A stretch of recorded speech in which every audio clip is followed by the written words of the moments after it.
అన్నయ్య వాళ్ళు సరే నువ్వు చెప్పినట్టు చేద్దాం, మరి పెద్దోడివి కదా అందరికంటే, నువ్వు చెప్పింది చేద్దాంలే అని చెప్పి వీళ్ళందరూ ఏం చేశారు, గొంతులో పడేశారు తన్ని.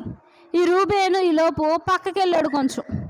రూబేన్ ఎన్నో కుమారుడు, మొదటి కుమారుడు.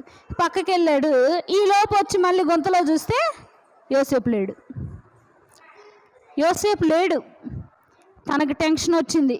చిన్నోడిని ఏం చేశారు అని చెప్పి వీళ్ళందరినీ అడిగాడు. తమ్ముళ్ళని ఏం చేశారు, పిల్లోడిని చంపేశారా, నేను చంపొద్దని చెప్పాను కదా, ఓన్లీ గొంతులో పడేయమని ఉంచమని చెప్పాను కదా, మీరు ఎందుకు ఇట్లా చేశారని చెప్పి అరిసి ఏమన్నాడంటే, వీళ్ళందరూ మేమేం చంపలేదు తనని, ఐగుప్తీయులు అటునుంచి వస్తున్నారు, ఐగుప్తులో ఉన్నటువంటి ప్రజలు కొంతమంది అటునుంచి వస్తున్నారు, వాళ్ళకి అమ్మేశాము అని చెప్పారు. ఏం చేశానంట,